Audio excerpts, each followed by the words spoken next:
I'm retiring at age 65 with $2 million saved. What retirement withdrawal strategy should I be using?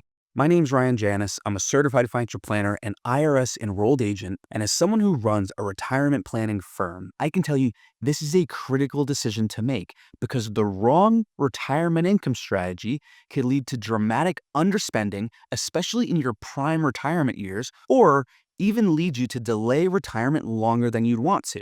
And so in this case study, we're going to directly compare the 4% rule with a dynamic spending strategy. And that's only step one, right? That's only choosing the strategy that we want to use for portfolio withdrawals. But we also actually have to look at all of the accounts that we have and the balances in each, and then come up with a plan for how much money should come out of which type of account over what time periods to then minimize our taxes now and throughout retirement. And then lastly, today, we're going to talk about how we actually can incorporate our Social Security claiming strategy into this decision as well, because Social Security is a critical component of our overall retirement income plan. And so let's dive into a little bit about Mark and Maria, the subjects of today's case study. Now, Mark and Maria are both age 65, and they are retiring here shortly. The number one goal they have, far above everything else, is they want to maximize their retirement spending. They've worked so hard for so long in their careers, and they've been diligent and disciplined about saving every dollar they could, and now they finally want to enjoy everything they've worked so hard to build for their retirement. In order to do this, we first need to start with their liquid net worth. And as we mentioned, they have a $2 million liquid net worth, and it's broken down into the following accounts. Mark has $200,000 in his pre-tax traditional IRA and $100,000 in his Roth IRA. Maria has $800,000 in her traditional IRA and $100,000 in a Roth IRA, and they also have $800,000 in a joint brokerage account, again bringing them to that $2 million liquid net worth. We're going to now use this number to back into how much retirement income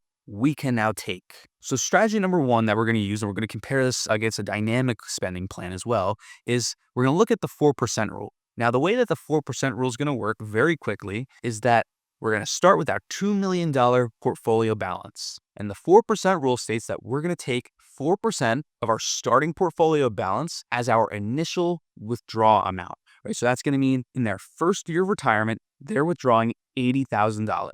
Every year in years 2+, they're going to increase that $80,000 draw by 3% for inflation. And so the first couple of years of retirement for Mark and Maria using the 4% rule might look like this.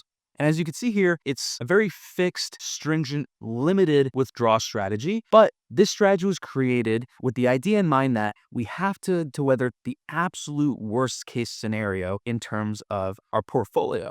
However, this leads to a lot of problems typically, at least in my opinion, because it is built for that absolute worst case scenario, and therefore it generally leads to dramatic underspending throughout retirement. And not only just throughout retirement, but absolutely it leads us to underspend in these prime retirement years where we have the time and energy and the health and desire to go do all these fun things that we put off while we're working. Instead, we're going to have the least amount of income at the beginning of retirement when we want to be spending the most. And then we're going to have a lot of income and a lot of savings left over near the very end of retirement when we don't have the ability to use those funds. And so I don't love the 4% rule for that reason, because the whole point of working so hard to save is to then fully enjoy your life. And this plan doesn't allow us to always do that, or at least do that to the fullest. Secondly, it's a very, very rigid plan. It gives you a fixed dollar amount that you spend every year. And that's not necessarily how life works, right? Or how human nature works. We need flexibility because it's very unlikely that we are going to stick to that strict $80,000 every single year. And so we actually need to have a plan that is more in alignment with how human beings just spend money, right? We're going to have surprises and emergencies or one-off spending needs, hopefully all for fun things, right? In this case, a dynamic spending strategy is probably a much more realistic option for how we're going to actually spend money throughout retirement. And the reason why is because we have to understand that in retirement, we're going to actually go through phases that is called the retirement spending smile, which means that we're going to stop working. And at that point, retirement spending is likely going to be at its highest, right? Where we have the time and energy and the health and desire to go do all these bucket list items. We're going to travel or see family or spend more time on our hobbies. In that case, we're going to be spending a lot of money once we retire. And now eventually that's going to slow down, right? Because we're going to check off a lot of these bucket list items, or we just might not have the energy that we used to, right? So we're actually going to see spending decrease right in the middle of retirement, only to then increase again near the very end of retirement if we have to then spend a lot of money for healthcare, right? So it actually ends up being a retirement spending smile. And because of that, because we can expect that, we can prepare for it and actually execute a more dynamic retirement withdrawal strategy. And so in this case, let's just take a look at a hypothetical withdrawal from Mark and Maria. So let's say we're still starting with that same $2 million balance, but now instead of a 4% withdrawal rate, we're going to start with a 6% withdrawal rate. That's going to increase their initial withdrawals from $80,000 to $120,000 a year. It's a $40,000 increase. Think about how far $40,000 can go in terms of improving the quality of those initial retirement years. And again, we're still able to increase for inflation as necessary because this is a dynamic strategy. So you might spend $120,000 for 2 or 3 years, and that might decrease for a year, and you might spend a little bit more in other years. Right? The idea is that this strategy is going to be flexible with the understanding that we're likely going to cut back on spending at some point in the future. And so we want to maximize the amount that we're able to get today when we have the time and energy and health to use it. Now, let's also talk about Social Security for a moment, and then we're actually going to see how all of these look on the tax return and actually come up with the tax plan for these withdrawal strategies. Now, when it comes to Social Security, a couple of ways that we can look at this, right? So we have Mark's Social Security, Maria's Social Security. They could take it now, they could take it full retirement age 67, or delay it all the way out to 70. If we just looked at running the plain numbers and assuming that Mark and Maria are both of very long lifespans, they will get the most money from Social Security if they both wait until age 70. And that's one way you can look at it. You could also say, well, there's a time value of money component to this, and so maybe it makes sense to do something like deferring Maria's Social Security until her age 70, but let's start Mark's Social Security now. And in that case, depending on how we want to run the calculations for our time value of money, right, it might make sense to execute a strategy that way. Or we could also say, you know what, for every year that we delay Social Security, we would have to increase portfolio withdrawals to get to the same total income. And in that case, we face sequence of returns risk in our portfolio, and maybe we don't want to take on that risk. Or maybe we don't feel that the Social Security program is strong enough for us to want to defer it, right? Or we just feel a lot more comfortable having that guaranteed Social Security payment coming into us, and we'd want to start it right away at 65. In any case, Mark and Maria are going to be able to achieve their retirement income goals. And so however you want to handle Social Security, right, those are the 3 ways that you can evaluate when you should start claiming benefits. And in Mark and Maria's case, we're actually going to look at claiming Social Security right at age 65. Now, this is actually going to keep the retirement withdrawal strategies are going to stay pretty much the same.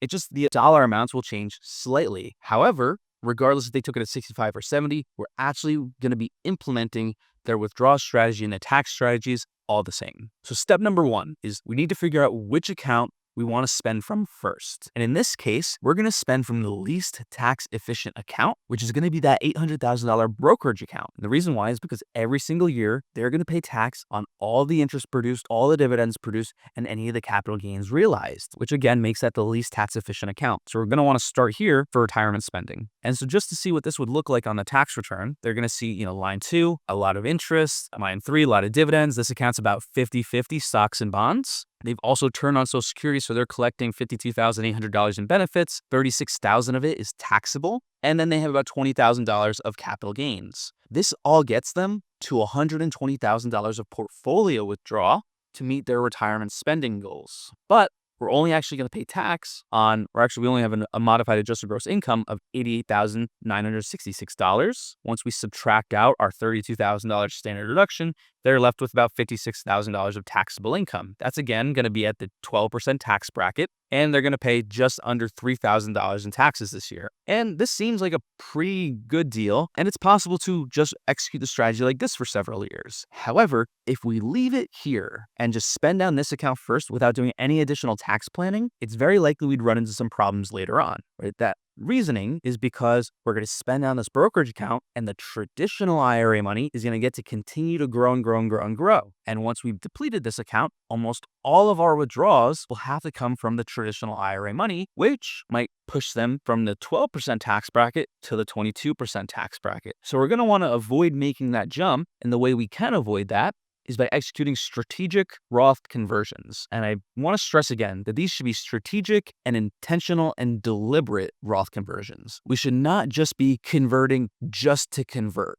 right? We should have a reason for why we were converting and a methodology for figuring how much we were going to convert. So in this case, we want to convert up to the very top of the 12% ordinary income tax bracket. So their return is going to look exactly the same, except we're going to add $30,000 of traditional to Roth IRA conversion income. And in this case, you're going to see line 4, we're going to add $30,000 of conversions. It's going to make their Social Security on line 60 just a little bit more taxable. And it's going to bring their taxable income, right, which you're going to see on line 15 here, to $95,500. That's the very top of the 12% ordinary income tax bracket. And then, of course, line 16, you'll see that their taxes are about $7,800. And of course, not as nice as paying $3,000 a year, but this is going to prevent them from pulling this IRA money out later on at the 22% bracket. We're voluntarily doing this conversion and paying tax at 12% now. So this strategic Roth conversion plan is going to save Mark and Maria a lot of taxes over time. And then step 3 is ultimately we will deplete that brokerage account, and their tax return and their income strategy is going to look a little bit different. And in this case, there's going to be no more interest income, no more dividend income, no more capital gain income. All of Mark and Maria's retirement income is going to come from those 2 IRAs. It's going to come from the traditional IRA and the Roth IRA. And the good news is that we've done a great job over the years moving money from the traditional account to the Roth account at the 12% tax bracket. And so now we're going to have plenty of money in both accounts to fund the rest of their retirement income. So that's going to look like on line 4, you're going to see $120,000 of portfolio withdrawals. Now, that's not going to all be from traditional IRA money. We're going to see $80,000 of it on line 4B. That's going to be taxable from the traditional IRA. The remaining $40,000 is a withdrawal from the Roth IRA. And the reason why we want to be intentional about this is because between their traditional IRA withdrawals, the Roth IRA withdrawals, and the Social Security benefits, right, they're going to have $124,000 of adjusted gross income, and they're going to have taxable income of about $92,000, which is, again, keeps them right at the very top of that 12% ordinary income tax bracket. And they're only paying about $10,000 in taxes here. So this is very, very substantial for Marco and Maria, because the impact of these strategies is that right away, by choosing the right withdrawal strategy, we've increased their portfolio withdrawals by 50% in those prime years of retirement when it counts the most, when they're going to want to have that income the most and have the ability to use it the most. In addition to this, we've come up with a strategy that allows them to take all of that income, right, especially from the IRAs, at the 12% ordinary income tax bracket, which is amazing because we've avoided the problem of pushing them into that 22 or 24% tax bracket later on. And I also want you to think about this in the context that Mark and Maria probably saved that money into their pre-tax accounts at the 22 or 24% tax brackets. So think about how great of a deal it is for them, where they can now withdraw this money or convert it to Roth at the 12% bracket, right? That's amazing, amazing tax savings for them. And then lastly, we also hedged against a major risk for Mark and Maria, is that the passing of the first spouse can lead to a major tax problem. The reason why is because while they're married, they get to file the married filing jointly brackets. And if the first spouse passes away early on, right, the surviving spouse is still going to have roughly the same amount of income, but at a more aggressive tax bracket or more aggressive tax rate at the single rates, and then half as much of a standard deduction. So it's going to be a recipe for a lot of taxes if Mark or Maria were to pass away sooner rather than later. And so in this case, the Roth conversion strategy hedges against that while, again, not overtaking the rest of their strategy, right? The Roth conversions and this portfolio withdrawal strategy allows them to minimize taxes during their lifetime, expecting they're both going to live long, happy, healthy retirements. But it also acts as a secondary strategy to then hedge a major risk like this, where almost all of their money is in pre-tax accounts. It can cause a really big problem for them if they ran into a situation like that. And so I hope that you're able to get a lot of value from looking at Mark and Maria's strategy. And if you want to see how your retirement income strategy compares, or see how Roth conversions can be implemented for yourself, let's connect. Take a look at the link in the description box down below. Thanks for watching.